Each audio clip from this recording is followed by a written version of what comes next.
jam ini pakai jam apa jam goreng santri. Kamu udah susah ya Rabbi bil Mustafa balil maqasidana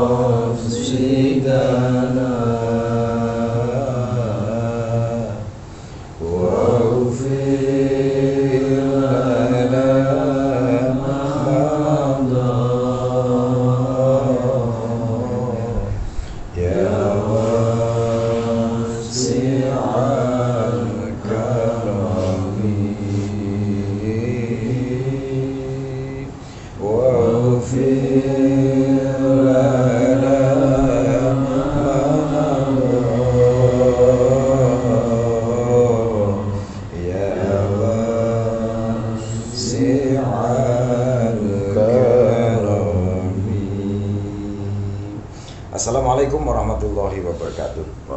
Kepada semua teman-teman, saudara-saudara sebangsa, setanah air, juga semanusia. Ini karena ada yang belok tapi bukan manusia ya. Ini saat saya silaturahmi ke Gus Miftah sebagai ya pekat rindu ini Gus, sejak kita ketemu di sini di lingkungan ini ya. Puluhan tahun ini. Dan ketemu paling di acara ya simpangan. Saya bersyukur ini dalam kesehatan dan ya, punya pesantren apa Gus? Ora Aji dan santrinya sahatannya tadi 100 orang dengan beragam 200 malah muda berarti. Dan di sini 200. Beragam ya? Beragam suku bangsa. Beragam asal. Terus beragam profesi. Iya. Bahkan saya ada satu santri itu mantan napi karena dipenjara gara-gara mutilasi. Jadi istrinya selingkuh, istrinya saya lupa, dibunuh, dimutilasi, masuk penjara, pulang ke masyarakat gak diterima, sing diling-iling cuman Miftah. Ya akhirnya kesini saya terima, ya sudah. Alhamdulillah. Dan sudah bisa ngaji hari ini. Masya Allah.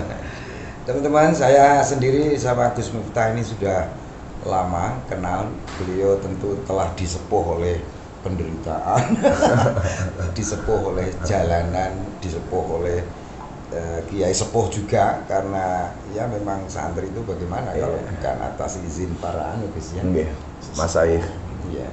Dan ini membuat Gus Miftah dari sisi berbagai sudut ya, itu menjadi talent karena bicaranya kalau dengan Anda simak itu spontan. Itu pertanda kalau menurut Syahrumi bahwa antara hati dengan apa yang pernah menjadi pengalaman itu Gus ya. Jadi siji dan ini plak itu aja. Gimana Gus itu soal ini? Saya itu orangnya spontan bahkan sporadis. Iya. Sporadis. Jadi kalau sering ditanya itu materi-materi pengajiannya itu lebih ke apa, kejadian-kejadian terkini, faktual.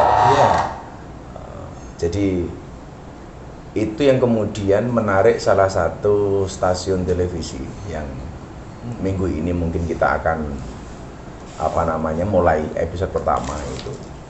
Ya karena spontanitas itu, dan yang kita sampaikan itu menurut mereka kekinian, faktual, update. Jadi ya ternyata hari ini seperti itu dianggap menarik ya. Kata Syahrumi, ciri orang yang punya spirit tinggi dan dekat dengan Tuhan, bicaranya spontan. Masa Rumi itu ya.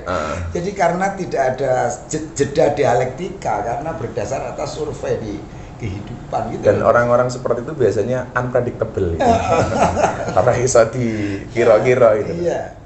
Sama Kiai Budi ini, kalau menurut almarhum Ki Entus, beliau ini manggilnya Kiai Amin BH. Masih ingat ya? Iya. Pak almarhum Ki Entus itu kan dulu sebulan sekali di sini ngaji hikam. Iya. Saya masih ingat sebutan untuk Kiai Budi itu Kiai Amin BH. Iya. BH apa tau Gus? Bilang Santos. Ya Budi Harjono toh. Teman-teman, kita bicara tentang Gus Miftah ini tentu segudang ya pengalaman. Bisa saja disebut Raden Ngabei dari sisi itu. Ya, iya Gus. Kebetulan Raden Ngabei Ronggowarsito itu santrine mbah saya. Malahan. Jadi Raden Ronggowarsito itu santrine Mbah Hasan Besari. Lah kebetulan saya itu keturunan ke-9 dari Mbah Muhammad Besari. Yang makamnya Ponorogo. Nah, dan bukan kebetulan lagi apa enggak? Istrinya Habib Lutfi, Mamah Salma, itu juga keturunan ke-9 dari Mbah Muhammad Besari. Awune luwih tua Mamah Salma. Dan yang membuka itu ternyata Abah Lutfi. Malam tahun baru kemarin saya pengajian di Kendal sama Pak Wali Kota. Abah manggil saya, manggil Mama. Papa bilang, "Mah, Gus Miftah iki bulan dulurmu lho, Mah." Lah, sejak saat itu ya saya baru tahu kita itu apa namanya diakui jadi murid sama Abah Lutfi senengnya ramum. Lah kok ndelok cek mau malah kerabat. Dan di Tegal itu bukan Kendal toh nak wali kota Tegal. Enggak, Tegal itu ada wali kota, ya di Tegal, di wali kota malam tahun baru kemarin itu. Ya. Dan tentu Raden Ngabei di sini gini Gus, maksudnya dalam sisi gaul ya, luas dari berbagai multi sudut kemanusiaan, dan ini tentu bangunan yang wah basyariah ini dengan jadi Raden iso kabeh lho, iso. Jadi saya dulu itu yang salah satu yang pernah saya lihat dan itu betul-betul saya jadikan pengalaman untuk menjadikan hubungan saya itu semakin luas, yang saya openi semakin banyak itu. Saya pernah lihat satu video Kiai Budi itu mendatangi orang gila di malam hari di emperan ruko itu, kemudian memberikan kaosnya. Oh iya, sama Timur itu seberangannya. Itu di situ. Itu nganti pecahan nih kameranya gitu. Dia gemetar gitu, lihat nanti diapain gitu ya. Itu juga kemudian menambah wawasan saya bahwa kemudian inti dari dakwah itu kan memanusiakan manusia itu sendiri. Sementara hari ini kan kita lihat dakwah itu justru kemudian tidak memanusiakan manusia itu sendiri. Nah, itu semakin membuat keyakinan saya bahwa semua orang itu berhak untuk menerima dakwah kita. Yang saya dilokalisasi sudah hampir 20 tahun sampai hari ini, itu nambah semangat saya. Kalau sampai ya Budi seperti itu. Jadi ya saya pernah lihat video itu. Itu banyak itu ada yang orang telanjang mau saya busanai, ada orang yang kakinya patah sehingga tulangnya kelihatan, ternyata ada yang membaca itu Habib, marganya Basalamah, wiridnya Basmal, memberi ijazah saya wirid Bismillah. Itu kan Gus ya, kalau diurutkan NU itu kan ya ukhuwah diniyah, watoniyah, basyariah, bagi kita tidak kesulitan. Iya. Dan saya dari dulu ketika ditanya dasar kita ngaji ke lokalisasi macam-macam itu, yang kita sampaikan itu justru kayak pesannya Sunan Derajat itu kan, bayana ono ageman marang wong wudo itu, bayana ono tongkat marang wong wudo itu bagi saya sangat-sangat berarti dan mendalam. Makanya orang mau ngomong apa tentang saya nggak urusan ya. Oh ngaji kok begini. Makanya saya sering guyoni begini. Kalau ada orang membicarakan kekurangan kita, tersenyumlah. Kenapa? Karena kekuranganmu saja diperhatikan, apalagi kelebihan. Ini tepuk tangan loh sampai.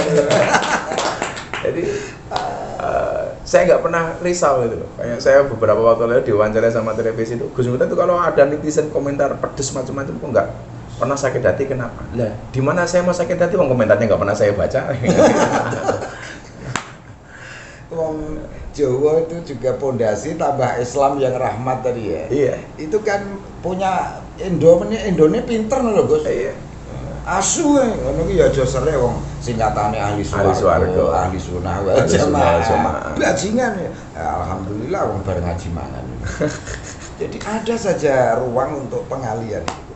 Iya. Iya, dan dahsyat itu. Dan apa namanya? Kita harus bijak gitu. Apalagi memang di era medsos seperti ini ya. Iya. Semua orang berhak untuk komentar tanpa ada filter apapun. Semua orang berhak menuliskan komentarnya di kolom. Semua orang berhak posting apapun yang dia mau, gitu. Iya. Tanpa adanya filter sampai hari ini. Iya. Ya konsekuensinya ya kita harus siap gitu. Ya kalau nggak mau dirasain jangan ketok. Kan prinsipnya jelas. Sing biasanya ya sing ra ketok ki ngrasani sing ketok gitu. Iya. Ya kan? Nggak mungkin sing ketok ngrasani sing ra ketok. Ketok ora dirasani kan. Iya. Anane kuwi wong cilik ngrasani wong gede. Ora ana wong gede ngrasani wong cilik. Iya. Anane kan saya sama Kiai Budi ngrasani Jokowi. Kan nggak mungkin Jokowi ngrasani Miftah. Walaupun kemarin saya dipanggil Jokowi saya nggak mau nggih. Wah jenengku Miftah diceluk Jokowi ya.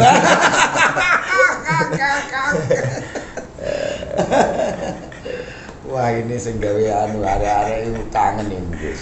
Ya. Tadi ada orang perempuan agamanya Hindu suaminya, tapi mau nyetelnya jenengan, kan istrinya mualaf. Ya saya nasihati malah jenengan yang selesai tadi sudah pulang. Jadi banyak kemudian yang datang ke sini dan tertarik masuk Islam. Itu rata-rata jawaban mereka ya bahwa kami melihat Islam yang diajarkan Gus Miftah itu menyenangkan. Kayak sebulan setelah saya mengislamkan Deddy Corbuzier itu ada tamu dari Canberra namanya Antonio Sukodori, jauh-jauh datang dari Canberra. Ketika saya tanya what do you want, dia bilang I will to be a Muslim, saya pengen jadi orang Islam. Saya tanya why, kenapa anda pengen jadi orang Islam? Jawabannya sederhana, karena saya melihat your Islam is enjoy, relax and happy. Itu saja. Yes. Wah, begitu saya syahadatkan, makanya sudah dia pulang lagi ke Australia. kan gila itu. Saya juga pernah dapat tamu satu keluarga dari Jerman namanya Mbak Vivi. Itu orang tuanya dulu Indonesia, dia udah dari kecil di Jerman, dari warga negara Jerman. Dia tinggal di Hamburg. Sama, dia dulu ateis, nggak percaya dengan Tuhan, dia nggak beragama sama sekali. Dan ternyata ketika melihat keislaman kita yang ramah dan menyenangkan itu, memutuskan dia untuk menjadi mu'alaf. Akhirnya dia terbang dari Hamburg ke di sini, seminggu di Indonesia, dia kembali ke sana. Dan ketika saya tanya, how do you feel, saya bilang, saya sangat-sangat happy hari ini ketika mengenal agama ini. Makanya saya dulu pernah bilang gini sama Deddy.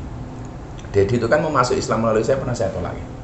Jadi kalau ada banyak ustadz tuh ngajak dia masuk Islam, saya kan nggak pernah ngajak dia masuk Islam. Karena diskusi kita diskusi kebangsaan, kemanusiaan dan lain sebagainya. Sampai satu malam dia telepon saya, bro, I will be Muslim. Saya pengen jadi orang Islam. Saya bilang, saya guyon, nggak usah. Loh, kenapa? Saya mau masuk jadi Islam nggak boleh. Jadi orang Islam itu berat berbusuk. Cukup aku saja, kamu nggak akan kuat. Akhirnya dia kayak, saya bilang, yaudah kalau kamu mau masuk Islam silahkan cari ustadz lain saja. Di Jakarta saya punya banyak teman, kamu gak usah ke sini. Dia bilang apa? Kalau saya harus masuk Islam, harus melalui kamu. Nah saya tanya, why? Kan you pernah bilang sama ayah, apa? Besok kalau Deddy masuk Islam, itu wajah Islamnya seperti apa? Tergantung pintu masuknya. Kalau pintu masuknya ini keras, maka Islamnya akan penuh dengan kekerasan. Kalau pintu masuknya ini suka marah, ya Islamnya penuh dengan kemarahan. Tapi kalau pintu masuknya ini ramah, maka Islammu akan menjadi Islam yang ramah dan menyenangkan. Dan dia bilang, kalau saya harus masuk Islam melalui pintu yang ramah, this is you not others. Ini kamu bukan yang lain, dia bilang. Saya tanya, kenapa kamu bilang Islammu ramah? Bilang, jadi kamu itu kan enak, ngaji di kampus diterima, di masyarakat diterima, lokalisasi diterima, di klub malam diterima. Kan enak aku kalau masuk Islam sama kamu, bisa masuk ke lokalisasi. Karena sudut pandang jenengan kan cinta ya. Di Cinta, barat iya, juga cinta, dan di mana-mana orang sekarang merindukan pola keberagamaan itu lah. Dan itu loh Gus yang menjadi power. Jadi cinta sebagai puncak agama kan juga. Imam Ghazali bilang puncak agama ya cinta. Karena cinta saya ini makan dulu sambil denger adzan guys. Ya, sebentar.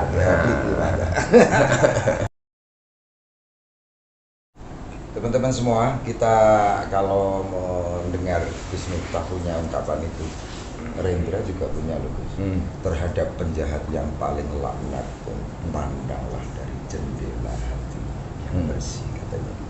Dan ini Syahrumi mengajarkan bahwa Tuhan di bumi kan bertempat di setiap hati, berbaginya itu.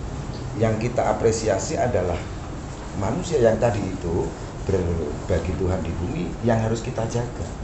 Jadi rumah Tuhan itu di bumi, di hati manusia. apapun anunya gitu loh Gus ya. Jadi bagaimana ini tindakan panjenengan mungkin satu Makanya, sudut dibaca itu. Jadi ketika saya ditanya itu dulu yang Gus Miftah lakukan di lokalisasi itu apa? Saya itu copet. Cuman beda saya dengan copet terminal itu satu. Menurut saya copet terminal itu kurang cerdas. Kurang cerdasnya gimana? Copet itu nggak cerdas karena yang dicopet hanya dompetnya. Ketahuan ya digebukin dasi gitu. Nah saya itu di lokalisasi di klub malam itu yang saya copet hatinya. Kalau hatinya sudah tercopet, wah jangankan dompet, yang lain juga dikasih. Dan gini Gus, memang Gusmi telah tiada, tapi nyanyian hatinya bernyanyi Pak. Iya. Maka saya sebenarnya sempat protes ya, ada tulisan di Jawa Pos waktu itu. Gus Miftah, Gusmi masa dulu, Gus Miftah masa kini. Saya bilang, apa yang dilakukan Gusmi itu karomah beliau sebagai seorang wali. Karena Gusmi itu kan tidak dakwah bil mawaid, tetapi bil hikmah. Dan itu nggak bisa dicontoh.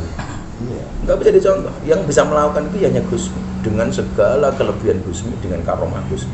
Nah, sementara yang saya lakukan ini walaupun nyontoh-nyontoh ilmu Gusmi, gitu, mengikuti jejak Gusmi, tapi apa yang saya lakukan ini bisa dicontoh oleh semua orang. Ya karena, ya kalau istilahnya ya kalau Gusmi itu hasbi, kalau saya hanya kasbi lah gitu kan. Angger kuat aja gitu. Jadi semua orang punya potensi yang sama untuk melakukan seperti yang saya lakukan. Jadi kalau kemudian ada bahasa Gusmi masa lalu, Gus Miftah masa kini, saya agak keberatan karena Gusmi itu one and only. Ini satu-satunya lah. Pokoknya beliau itu satu-satunya karena beliau nggak perlu ngomong, nggak perlu ngendikan. Beliau orang tertarik dengan karakter Gusmi. Nah sementara yang saya lakukan itu bil mawaid sesuai kemampuan saya. Yang ini lebih bisa kemudian dicontoh oleh banyak orang. Maka sekian banyak skripsi, tesis, dan disertasi yang nulis tentang saya. Sampai kemudian ada perguruan tinggi dari Jepang itu kontak saya, mau memberikan gelar honoris causa, doktor honoris causa. Jadi dokter honoris kaos. Dokter honoris causa, dokter honoris kaos itu. Nah, mereka menganggap ini apa yang Yui lakukan itu menurut kami ya tangible, terukur, empirik, nyata, gitu. Bisa dicontoh itu. Kita berharap ketika kemudian ini ada penghargaan secara akademik, orang bisa mencontoh apa yang Yui lakukan. Tapi saya ngeten ya, orang-orang luar negeri nggak kenal agama, menghargai apa yang saya lakukan. Di Indonesia adanya ya cuman nyangkem toh. Apalagi netizen plus 62, maha benar netizen dengan segala cangkemannya.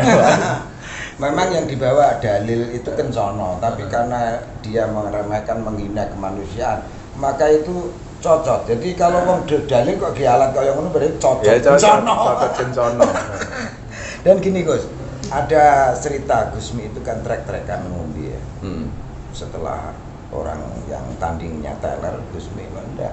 Ini bertanya, Gus, minuman itu kan haram ya. Panjenengan kok minum? Sini, aku enggak minum. Lihat ya. Dan yang kedua dia bilang tidak haram gitu, kalau minuman haram enggak. Kalau kamu punya uang ya pokoknya dipakai untuk kamu aja belanja beras. Itu kan hikmah. Iya, dan saya tidak bisa melakukan seperti Gusmi karena saya nggak punya kemampuan kayak Gusmi, nggak punya karomah kayak Gusmi, maka saya nggak minum. Saya nggak minum. Jangankan kan Kiai tahu, jangankan kok minum, ngerokok pun saya tidak. Ngerokok pun saya tidak. Saya ngopi pun belum lama, baru haji 2017 itu saya kemudian ngopi. Ya karena saya menyadari dengan segala kekurangan saya. Wong dulu pas saya nikah sama istri saya ditanya kelebihanmu apa, kekuranganmu apa, saya jawab kelebihan saya cuma satu dan kekurangan saya juga hanya satu. Kelebihan saya banyak kekurangan dan kekurangan saya nggak punya kelebihan gitu. Jadi maka saya keberatan gitu. Kalau kita mencontoh uswahnya Gusmi ya, tapi bahwa metodologi dan kaifiahnya Gusmi itu tidak bisa dilakukan oleh semua orang. Saya pun nggak akan mampu. Orang wani gitu. Lah aku ki sapa gitu loh. Dan yang saya lakukan itu lebih empirik ya kemanusan gitu. Bahwa kemudian saya datang dengan mawaid yang kemudian diajarkan oleh Rasulullah, yang saya sampaikan dengan bahasa seringan mungkin. Makanya ada pertanyaan begini, Gus Miftah lah ngaji kok digawe enteng, digawe nyenengke dan lain sebagainya, itu pertimbangannya apa? Saya jawab begini, Kiai. Orang yang masuk dunia malam, dunia hiburan itu orang senang apa orang susah? Jawabannya pasti orang susah. Kenapa dia datang ke tempat hiburan? Karena nyari senang. Nyari senang. Karena susah nyari senang. Pertanyaan saya, kenapa mereka mencari senang di tempat hiburan? Karena mereka tidak pernah mendapatkan kesenangan di tempat pengajian. Nah, karena ngaji nih kiranya neng ya akhirnya golek seneng ya neng kafe gitu loh. Golek. Makanya ngaji itu konsepnya seperti saya sama Kiai Budi itu tidak hanya edukasi, tapi juga harus tidak hanya edukatif, tapi tetap harus rekreatif. Iya. Nah, jadi ada value, ada nilai, tapi juga harus menyenangkan ini. Pemenang yang pidato kok orang yang kelumpuk. Wilayah kemoplak ambek jemecek. Makanya kalau si Sadili kan duwe kiai, duwe guru, ora iso gawe guyu, tinggalan lunga. Serap penting. Wah, luar biasa ini teman-teman. Menjadi inspirasi ini Gus Miftah ini bagi ya jelas ingin saya sampaikan kepada teman-teman ya, bahwa yang saya lakukan itu bisa dicontoh. Kalau Gusmi itu nggak bisa dicontoh. Yang saya lakukan itu bisa dicontoh. Dan faktornya begini aja kok. Jadi orang besar itu menurut saya syaratnya cuma ada 3. Iso, wani, wadai, gede. Iso itu kemampuan profesionalisme. Kemudian wani itu keberanian. Karena banyak orang yang punya ilmu tapi nggak berani ya. Ya orang laku itu. Ono kalane wani tapi ra iso. Ya mau gembrujul ra karo-karo. Mau ego. Lah, iso dan wani ini penting. Tapi juga harus wadai gede, jiwa besar. Yes, kalau nggak jiwa besar ya semusim. Bagaimana wadahmu ya rumpok mengajak ke jembaran lo mustahil. Ya wong raing peteng armadangi wong liya ya seperti itu. Dan itu Gus, dari logika yang penjenengan pakai tadi soal kelebihan dan kekurangan itu kan memang logika Kalijogo. Nak ra ono pikiran onone, nak ono pikiran ra onone. Lah nak bagus ya pikiran pas eleke. Cacate lah ora bagus pikiran kelebihannya. Jadi ada keadilan yang filosofi sama hanya itu yang saya sampaikan. Jadi gini, yang saya sampaikan ke anak-anak klub malam itu tidak hanya sekedar persoalan agama, tapi manajemen Kalijogo tadi itu. Saya bilang, kenapa kemudian kamu harus memanage uang kamu? Ya karena tidak setiap hari itu tamu datang. Nggak setiap hari ramai. Dia bilang begitu. Kan mereka itu rata-rata manajemen keuangannya jelek karena merasa cari uang itu gampang, maka hilangnya juga gampang. Maka kemudian ada kepotong macam-macam. Maka kemudian ada istilah uang setan dimakan iblis kalau di klub malam.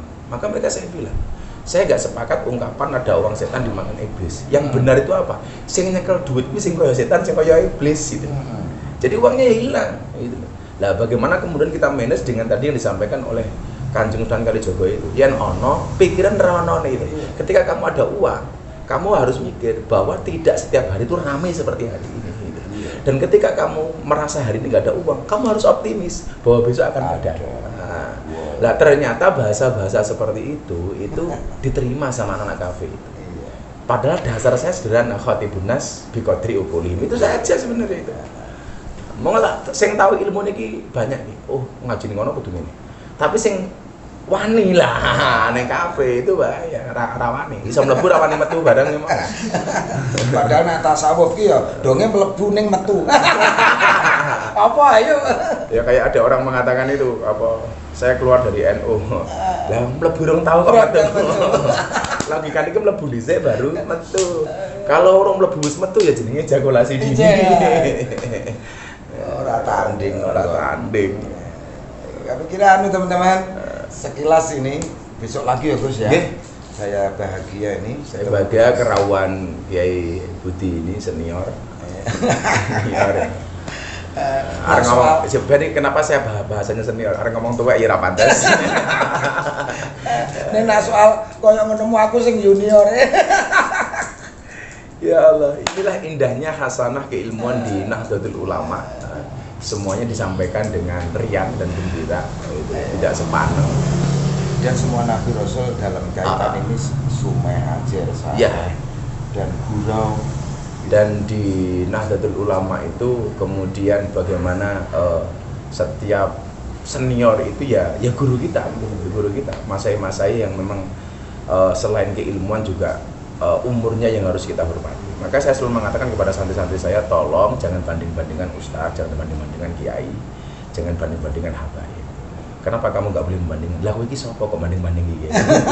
Dudu kiai kok banding-bandingin kiai itu. Karena kecenderungan sekarang gini kiai. Orang yang ngefan, yang suka itu kadang-kadang ketika senang dengan si A itu menjelekkan si B. Iya. Dan seterusnya. Nah ini saya selalu sampaikan kepada seluruh jamaah, kamu boleh senang sama saya, tapi nggak boleh untuk menjelekkan siapa. Ngoten kiai. Dan itu bertentangan dengan cinta karena cinta itu ramuan dan masing-masing orang punya fadilah. Iya. Bagaimana kalau itu disatukan dalam adonan? Iya, makanya saya selalu mengatakan Gus Miftah cinta.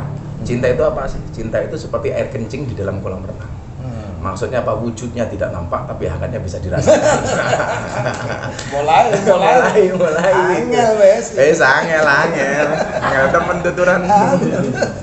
Teman-teman, ini himbauan dari Gus Miftah lah. Saya ini kan sebulan ini buka channel Kiai Budi Channel. Channelnya namanya Kiai Budi Channel. Kiai Budi Channel. Monggo Gus. Kawan-kawan jangan lupa tonton terus channel Kiai Budi Channel di YouTube. Jangan lupa like, comment, subscribe dan share serta bunyikan loncengnya.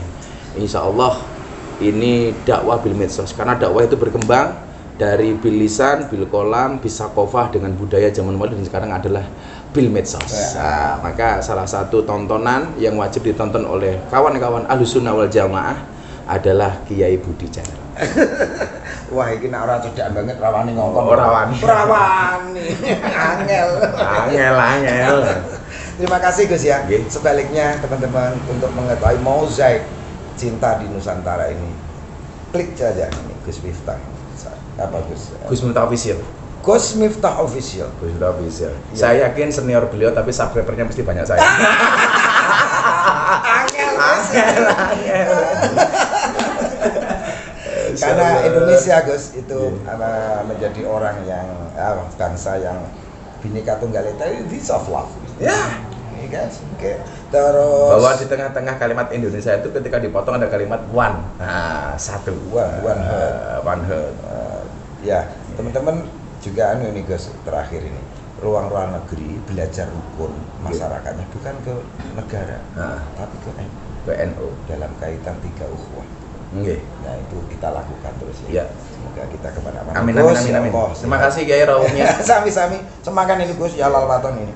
Dan ini salam tari supi Gus. I love you. I love you full. Ini kalau penari supi gini, tekuk semua Gus. Gitu. Tekuk semua atas. Oh gini. Oh. Iya, waru siap. itu loh Gus. Oh waru ya. Nah, ini kan sebentar semuanya. Amit-amit. Jarum. Ini gadok ini. Oh ini. Les sempurna ini. Kenapa Kiai Budi begitu fasih dengan waru ya? Karena biasa main remi. Love. I love you. Sekian. Wallahu muwaffiq ila aqwamit thoriq. Assalamualaikum warahmatullahi wabarakatuh. Waalaikumsalam.